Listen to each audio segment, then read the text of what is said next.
Today we're going to look at the winter solstice, what it means, some of the traditions and the symbology within those traditions, and some of the aspects and the celebrations that we still continue today and possibly don't know why. So without further ado, let's get into it.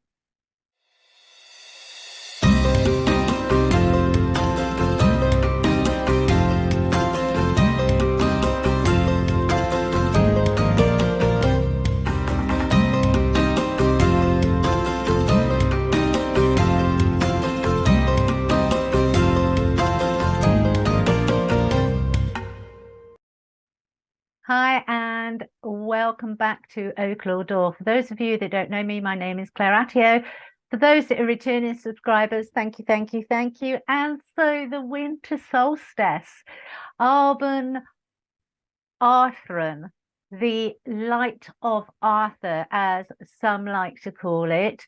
In Welsh, it means light of winter, and it is a time when we celebrate the returning light. The days progressively have got darker, darker, darker, and on the 21st, 22nd of December, we have our darkest day. We have the least light, and then following that, the sun starts to rise again. It starts its new trajectory, and our days start to become longer. Now,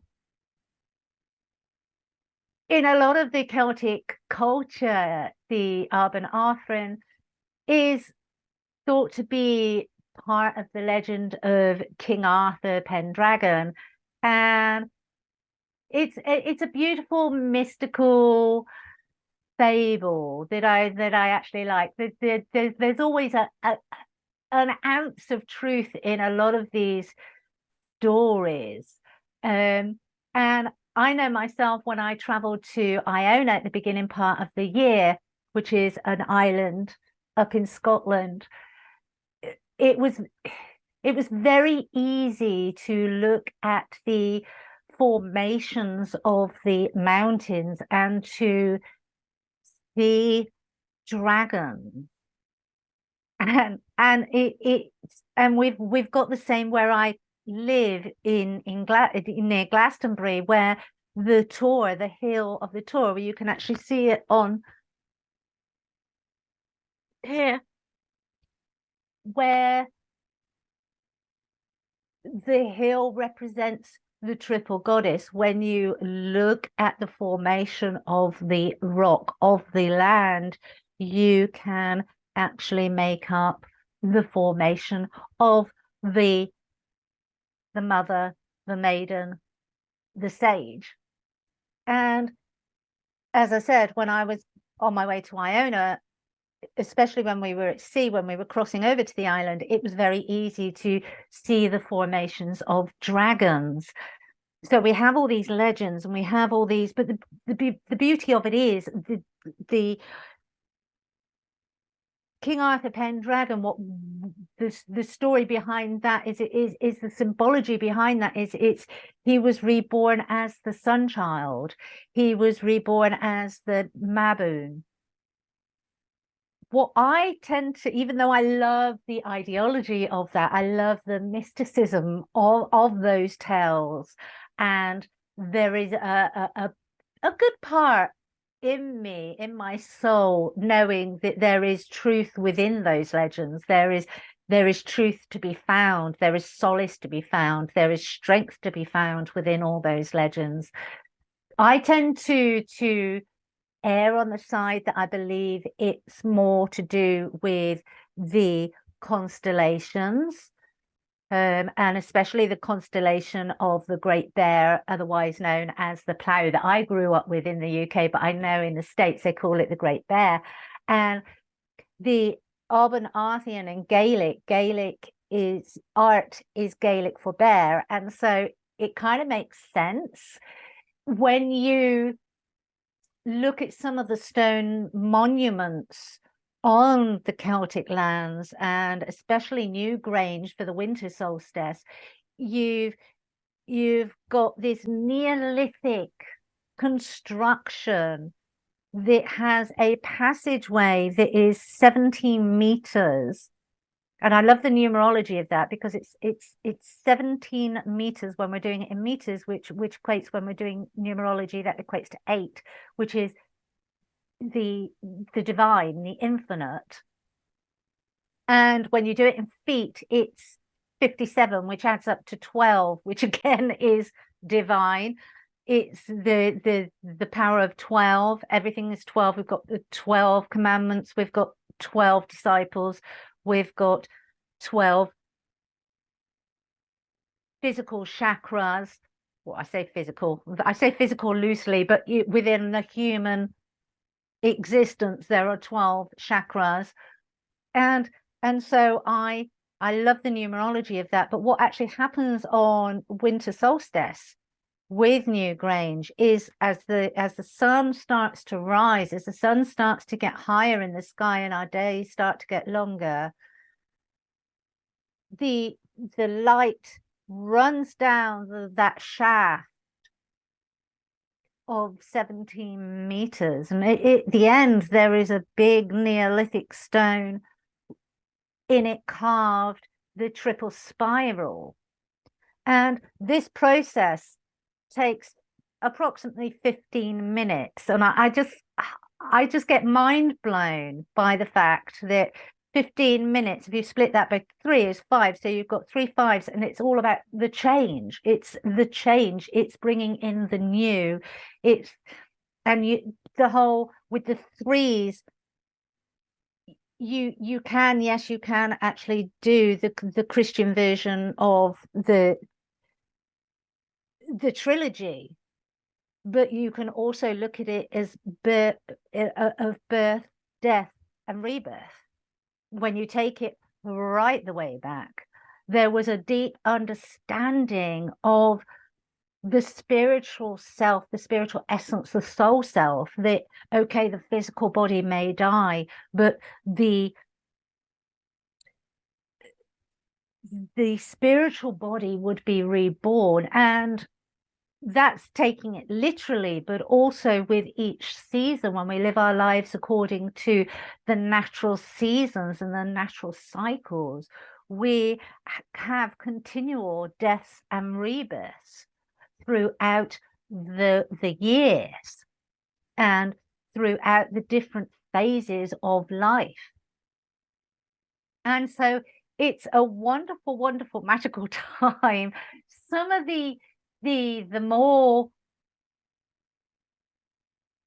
obscure but not so obscure traditions would be the Yule log. Now, many people eat these days a chocolate Yule log, but the Yule log is a pre-Christian tradition where you would choose a log, and it had to be from your land, or it had to be given as a gift.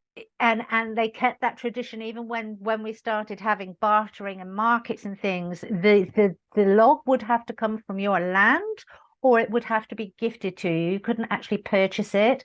And obviously the hearths then were enormous, where we don't even have a quarter of a hearth these days to be able to do this. But your log, when we think of logs, we think of small logs. These logs, and they were intended to burn slowly for 12 days from the day of the winter solstice.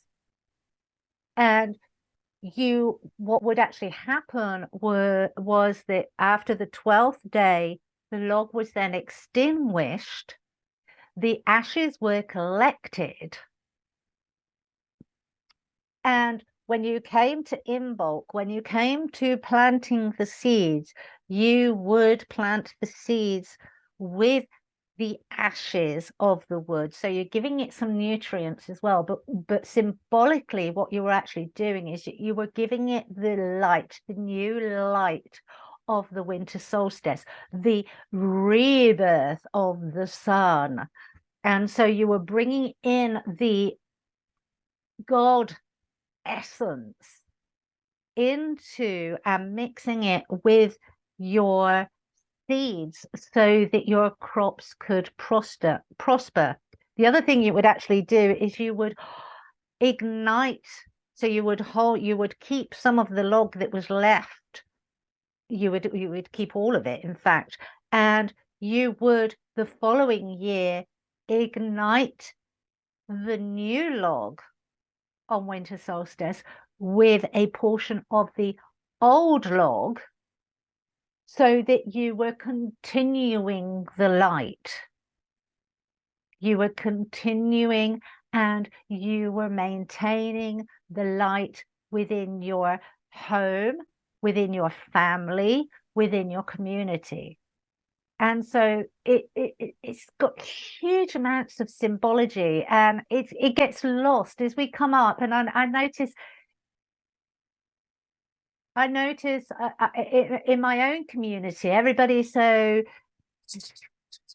with getting the right Christmas presents and making sure that all the preparations are done, and going out and having a jolly old time.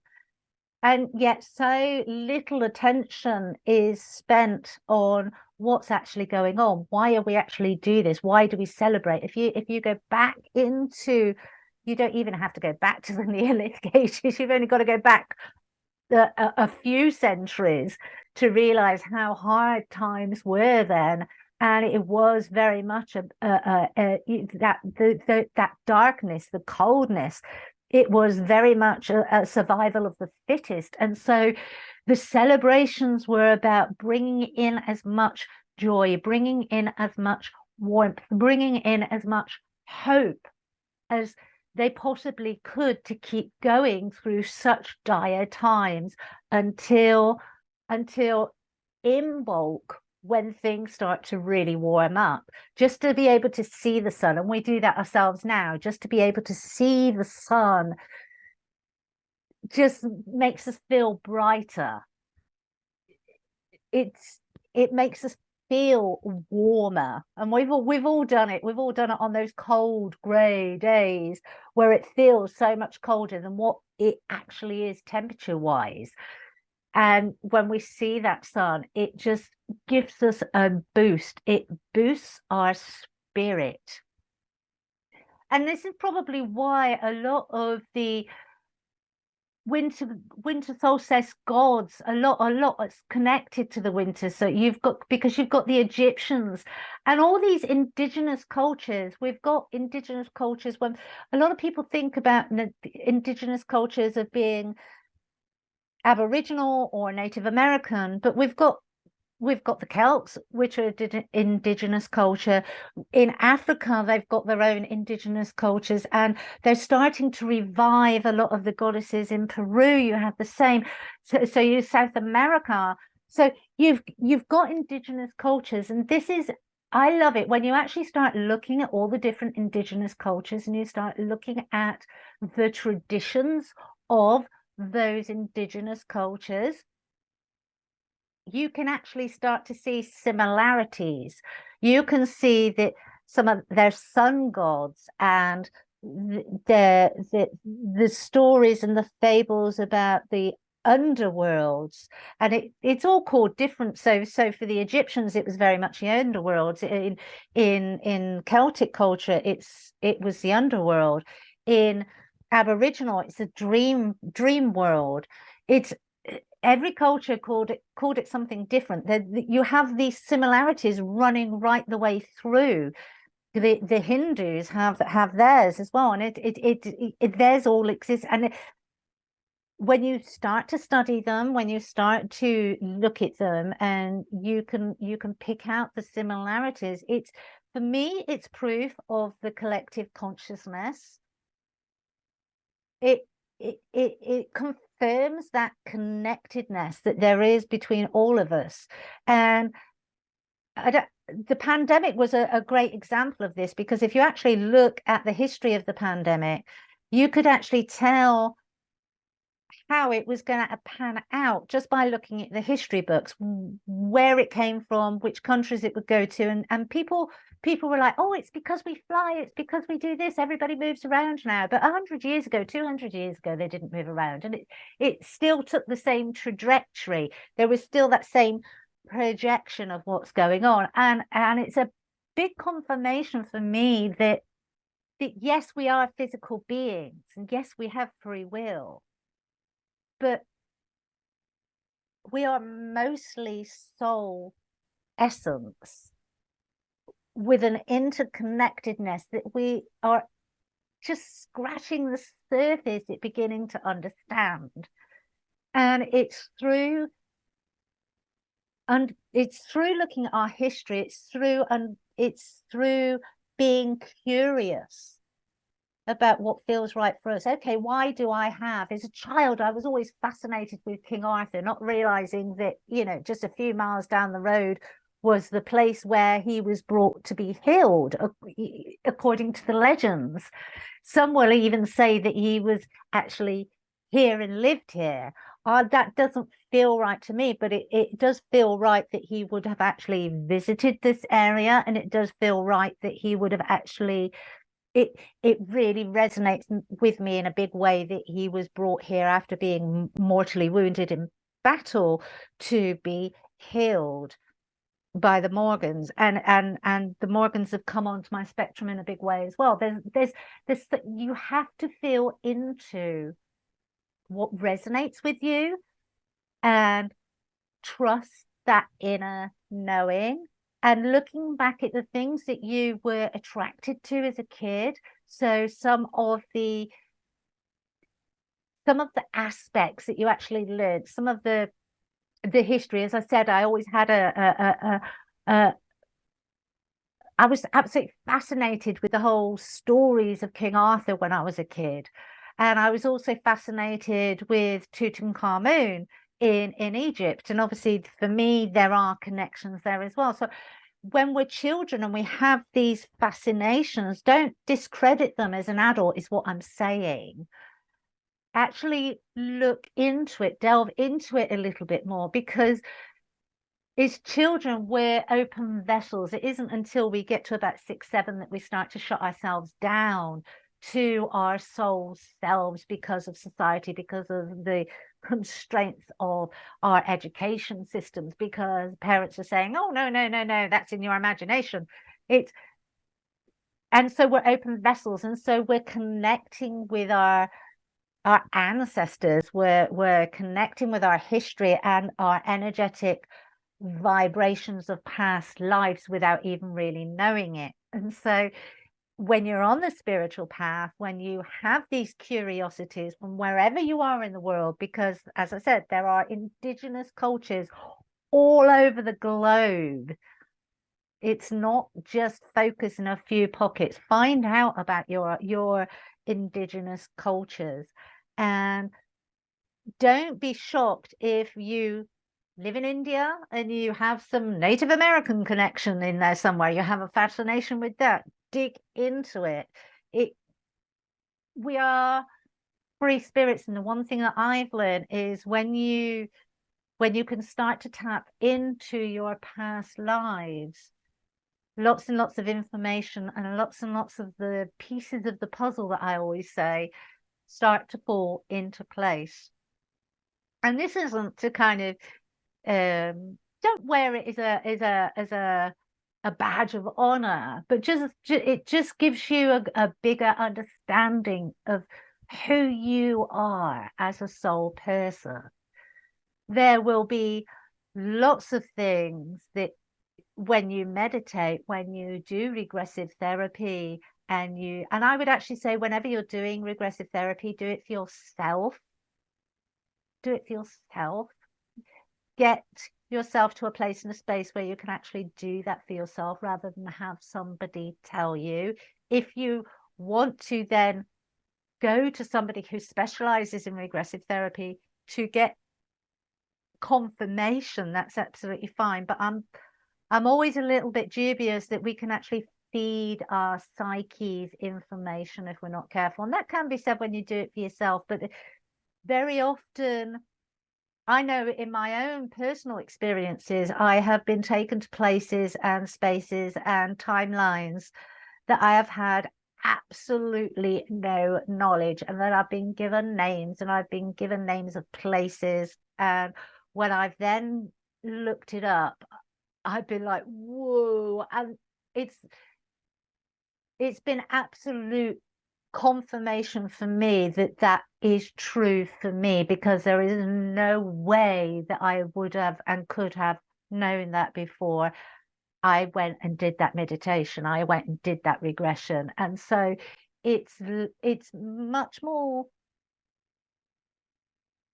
confirming and grounding for you to do the regressive therapies yourself. And if, as I said, if you feel like you want confirmation, to then just go in and have that, go and have a session and see what comes out. Because we all have different perspectives, and we can all put our own little spin on things. It doesn't matter how great a channel you are for these things. I know when I'm doing my card readings, I try and stay very consciously aware that I only give exactly what I was shown, because the mind will automatically try and make sense of it. And so it's very easy, if you don't stay consciously aware, to put your perspective of what you've seen onto it. And that is not the message that was given. And that is no fault of a practitioner. That is just our human conditioning. And so that is why I always recommend that when you're doing very personal work like past life regression, that you do it for yourself first, that you collect that information for yourself, you collect the evidence, you start to understand who you are as a soul being. And if you've got that connection to divine, you will be given that information. You may be given it in little pieces, which can be quite frustrating to begin with, but you will be given that information. And so I just wanted to get on here. I just wanted to explain about winter solstice, why we celebrate it, some of the traditions that we have that we don't fully understand, and just to give you a little reminder to, over this holiday season, yes, have fun, bring joy, share with your loved ones, share with your family, share with your community. But don't get hung up on all the materialism. It's your presence that is needed, not the presence. And so I'll leave that with you. Have a wonderful, wonderful time. I probably won't put out another video until the new year. Let's just see what the divine, my intention is to rest, but then you never know what comes in and you get told to do. So I just follow what I'm guided to do. But my intention is that I won't be putting out another video until the new year. So blessings to you all. Have the most wonderful time. Stay safe. Look after your neighbors. Look out for your community. Not everybody's got family. Not everybody's in a position, and not everybody looks forward to this time of year because of whatever their reasons, because of. Just be mindful of that. Be compassionate of that. Do what you can to help, to bring hope, to bring love. And I shall see you all in the new year. You take care. Bye bye.